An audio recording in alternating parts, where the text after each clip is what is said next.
Hello everybody and welcome back to Gaming on Caffeine. My name is Isaac and we are back for episode 23 of my modded survival island. Last episode we were working on upgrading aspects of our Thaumcraft system, and today what we're going to do is we're going to use those upgrades to automate the conversion of our Thaumcraft aspect over in these jars over here into redstone flux, which we're then going to use to power these machines over here, which are tripling our ores with this little mechanism setup. So the way we're going to do that is using a little mod called Technomancy, which is kind of a mod that's like solely dedicated to bridging the gap between some of the magic mods and some of the tech mods. It works with, I think, Thaumcraft, Britannia, and Blood Magic, and converts things like RF and vice versa. Really cool little mod. Today we're going to be focused on the Thaumcraft aspect, and we're going to start with these magic dynamos, because the first one here is the Essentia Dynamo, which basically will take in any Essentia from nearby. We'll take in any Essentia that's piped into it, I should say, not from nearby,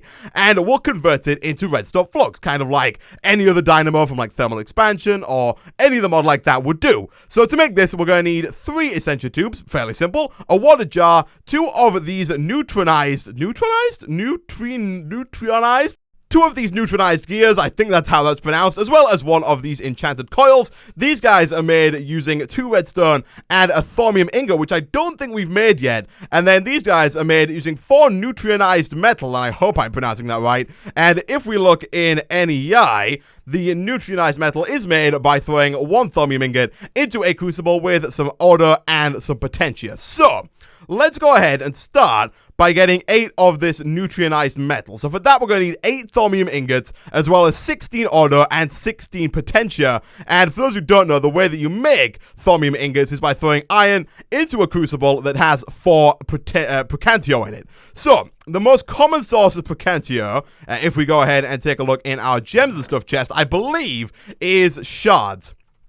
So, have we not scanned this yet? Wow, okay. Let me quickly scan our water shard, and that should show that it has, I think, probably aqua and potentia. Yeah, it has 1 potentia, or procantio, as well as a little bit of aqua, and a little bit of something else. I think that's like Victus, I want to say. It's Vitreous. Okay, so what we're going to have to do is we're going to have to throw all this stuff in here. Now, this could be a bit of a pain because we're not going to quite, oh gosh, we're not going to use all of the aspects in here. So this might be a little iffy. We have to throw 16 in here. This could be pretty bad. This is probably going to spit out some flux as well as like 16 iron. So boom, and then, oh, quick before we die, boom. Okay, we got the 4. We got the 4 that we need. All right, let me get rid of this, and the flux is going to go everywhere. Oh, gosh, okay. Thankfully, the fact that we're outside means that it should just float up into the sky and disappear. That is a good thing. Let me quickly throw down the crucible again. You can go back there, and that should be enough to get us started with this. So now we need to get 2 aspects of order as well as some potentia. So I believe coal has potentia in it, but I'm not quite sure what we're going to use for order. Let's have a look here. Order, LMNO here. We can use silverwood. That's pretty useful. Okay, we'll use silverwood, and then we'll probably end up going ahead and using coal for the other stuff. Do we have any kind of axe lying around in our system? We do not. However, we can request... No, we can't. All right. I guess we're going to break this by hand then. And now that we've got 8 silverwood logs, that gives us the 8 order that we need, and I've gone ahead and grabbed some coal. Each coal contains 2 potentia, so we only need 4 of these to get the 8 potentia that we need, and then we should be good to go. So 1, 2, 3, 4, 5, 6, 7, 8. Gotta make sure we get all those in, not leave stuff lying around, and then throw in the thaumium ingots, and that should get us all of our metal. Now, we do need 2 of these, I think. Let me have a look in here again. Do we need 2 of those per dynamo? And I want to make a few dynamos. We do need 2 of these gears, which is iron and the neutronized metal per gear. And I want to make 3 gears if possible. So what I'm going to do, guys, I'm going to go away. That is not good. However, that is quickly solvable. So I'm going to go away, get 6 of these neutronized gears, and I'll be back in a second. And a lot of time throwing stuff in the crucible later, we should be able to make ourselves 3 of these. We will probably run out of V. What are we missing? We're missing some potentia. That is fine because we should have some over here. And even if we do run out of stuff over here, which we have done, the fact that we've got our cardboard box handy means that we can quite easily just pop it on, pop it off, and do this pretty much over and over again until we get the ore node that we want. It's a little cheaty, actually, I'm not gonna lie. It's pretty much extremely cheaty, but it saves me having to walk around for like 4.5 hours trying to find all of the ore nodes in the world, so we will take a little bit more of that, and I think that should give us enough to make ourselves the third dynamo.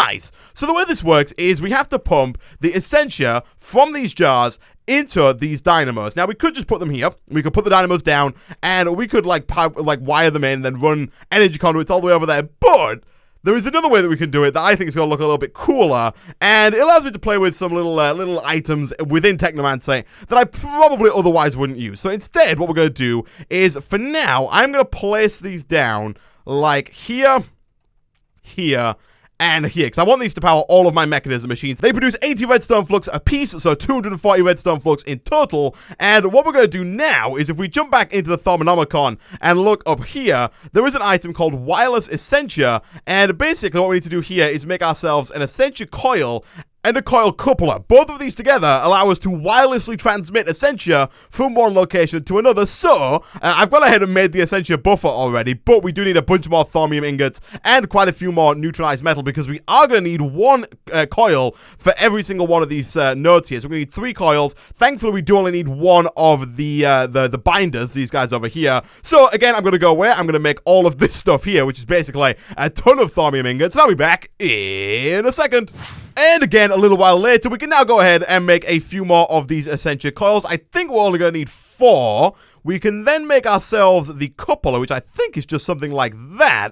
And then finally, to make ourselves the actual wireless Essentia coils themselves, we need the buffers, we need 6 more thorium ingots, which we have, as well as the other 3 coils, as well as these 3 metals. And we don't quite have the aspects for these yet, but that's fine, because I will come back to these. These are kind of the last things that we're going to need. And basically what I'll do when I actually do make these is, again, just kind of walk backwards and forwards, using my cardboard box on these nodes to get as much V as possible. But in the meantime, what I want to work on is kind of the heart of where this is going to work. So over here, we're going to have an automated system that is going to be constantly producing Essentia in these water jars here. And the way we're going to do that is using our cobblestone, because right now, we've got a bit of a cobblestone problem. If we come over here, we've got, I think, 40,000 sat in this hardened cache, and it's actually overflowing, geez, into other parts of our system, to where our system is actually full at this point, because we have so much flipping cobblestone that every so often I have to come back over to this chest and just dump cobblestone into the sea, because we have so flipping much of the stuff. So what we're going to do is we're going to make use of that cobblestone by turning it into Essentia. Now, we could just leave it as that. We could just pipe the cobblestone right round and over to here, and we would get this Predator and we would get Terra. But if we auto-craft that into a furnace actually has Ignis, Potentia, and Terra, so we actually get 3 instead of the 2. Now, you do get less Terra and Predator because of the fact that you get Ignis, but the Essentia Dynamos actually do better with certain aspects. So, for example, Ignis lasts longer in the Dynamo than, say, Terra does. Terra goes very quickly, Predator is kind of in the middle, and then from what I've seen, Ignis seems to last a lot longer than both of the other 2, so it's probably going to be worth our time to go ahead and turn all of these into furnaces, and then get the extra Ignis and Terra out of them, instead of just using the cobblestone straight away. And of course, to do that, what better way than to use our auto-crafting system from Logistics Pipes. So what I've gone ahead and done between episodes is get myself another Logistics crafting table and crafting pipe. So, if we again get rid of you, stick that down, stick you down right there, and then basically teach this guy how to make a furnace, like so. We are going to need our wrench. I was going to call it a crescent hammer. It is not. We can import that, and our system should now know how to make a furnace. And it does. Nice. So basically what I'm going to do now, guys, is again, I'm going to go away. I'm going to make quite a few more pipes, probably golden pipes because they're faster. I might make a lot of cobblestone pipes, actually, because the cobblestone pipes are significantly cheaper. And I'll probably, like, intermingle those with the occasional gold pipe, because this setup is probably not going to require that much speed. And basically what I'm going to do is we're going to get rid of this, like so. We're going to need a supplier pipe, I think it is. I always get confused with the supplier and the provider pipes. We need a supplier pipe, I think. I think that supplier pipe there is keeping it full. Let me do a quick check in here. Provider? No, we need supply. Okay, yes, we need... forget it. We need a supplier pipe. So, let me have a look here. I think we should have one in our logistics pipe already. Supplier. We do. We got 3 of them. We got quite a few of these. So, I will request that. We're going to stick that down right next to the alchemical furnace and basically tell it to stock up on furnaces, to keep as many furnaces in there as is possible. Like, not like so.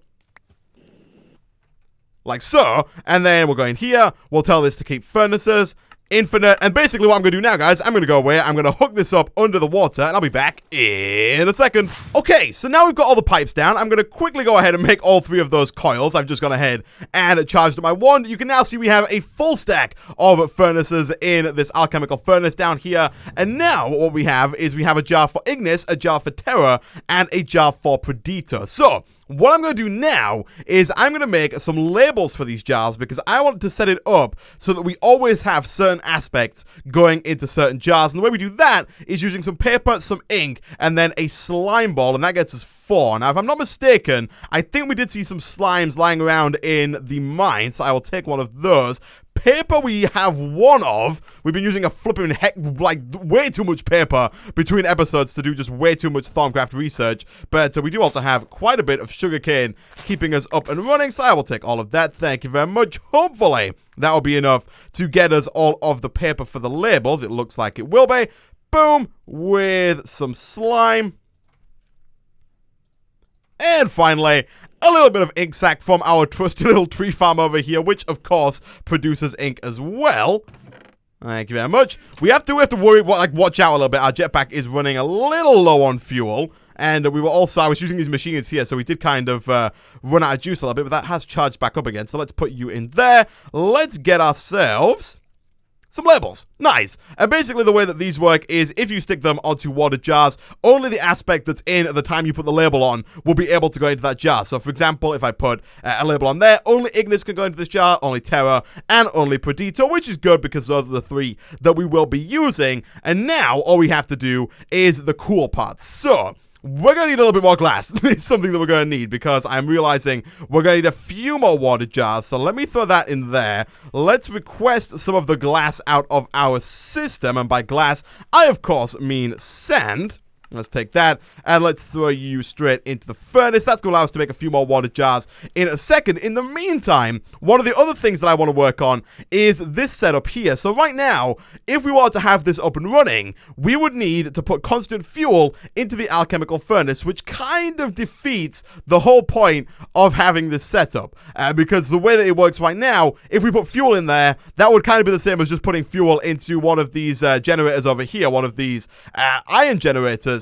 And so it kind of defeats the whole point of having this setup because we could have just made another generator and put some fuel in it. So instead, what we're going to do is we're going to make another nifty little item from Technomancy, and that is this one under Powered Magic. It's this one here, the galvanized bellows, which are made using 2 thorium ingots, 2 more neutronized gears, which take flipping forever to make, another arcane bellow, which is very easy to make, as well as another enchanted coil and a block of redstone. And basically what this does is if we put it down next to the alchemical furnace and give it some power, it will run automatically without the need for any fuel. It will instead run off the power. So what I'm going to do is I'm going to grab one of these from over here. I'm going to grab this one, and we're going to dedicate one of these just to powering this guy back, to making sure that we constantly get Essentia being sent back around, essentially making this a self-sufficient system. So let's put you down there. I'm going to go away and make all the stuff that we need to make the galvanized bellow, and I'm going to wait for the glass to finish so we can make some water jars, and I'll be back in a second. Finally, quite a while later, we now have the galvanized bellow. Jeez,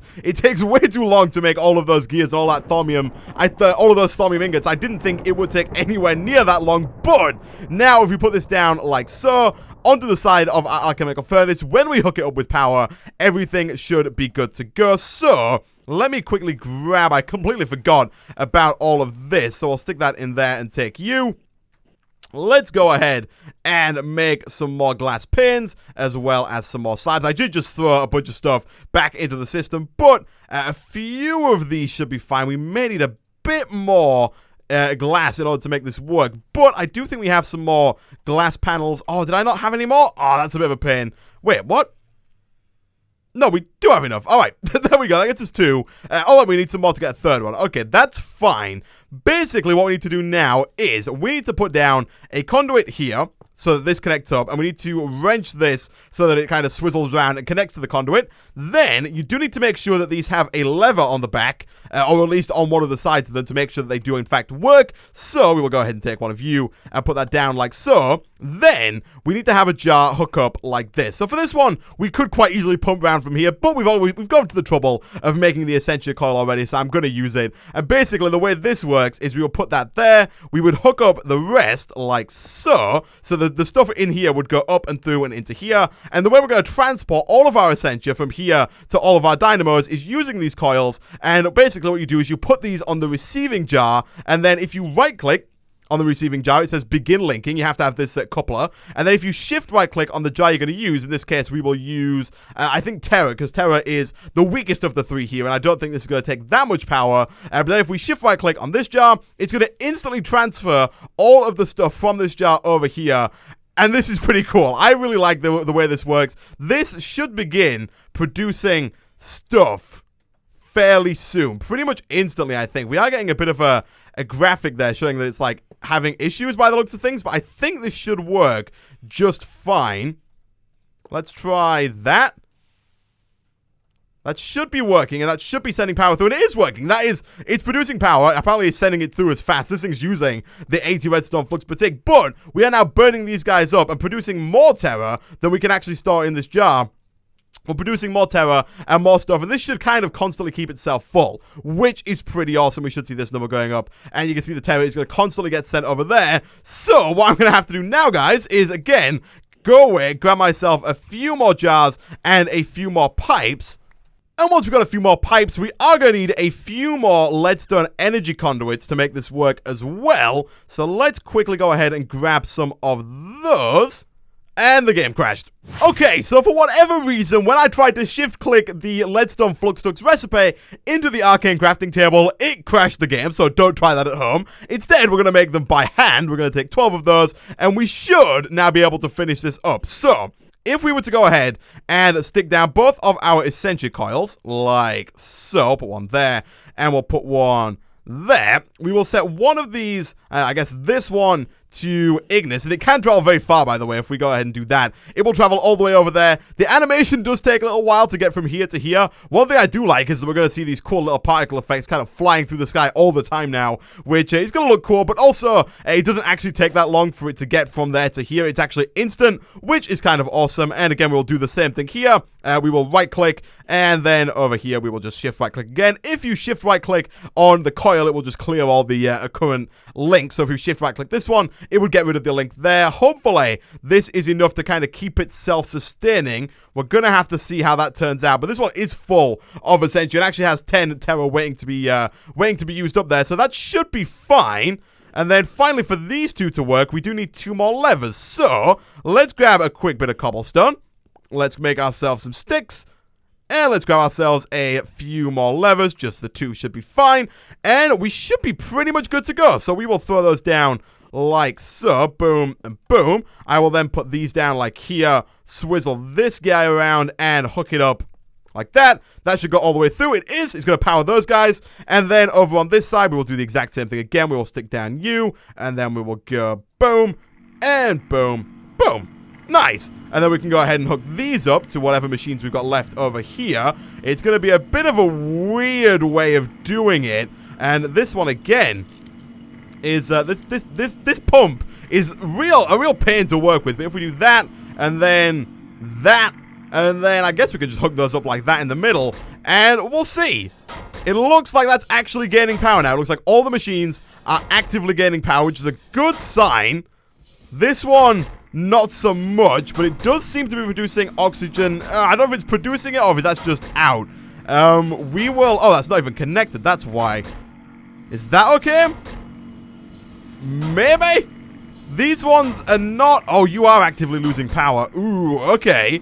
Okay. The good thing about this system, though, is we can really... You can see these guys are actually... They have way too much Essentia in them right now. And the Ignis especially lasts a very, very, very long time. So we could probably throw down another dynamo here and have it share the Ignis. And that would probably work just fine. The electric pump is, of course, full. This guy is chugging along. This guy is full. This one, not so much, but this guy has a lot to deal with. And then this one is also going down still, but it's working. It's working. It wasn't working before, and if you ask me, I think this is a pretty cool way of doing it. It's a new way, one that I haven't tried before, and I kind of like it. I want to integrate Thaumcraft a little bit into my tech side of things, because I do a lot of Thaumcraft, and then I always feel like I haven't really done much with it. It's kind of just there, and we do it for the sake of doing it. This time around, I thought I'd use it to make myself some power, but with that, guys, I'm going to end this episode of Modded Survival Island there. Thanks for watching. If you did enjoy the video, be sure to hit like. It really does help out a lot. Leave a comment down below, and I will see you guys next time.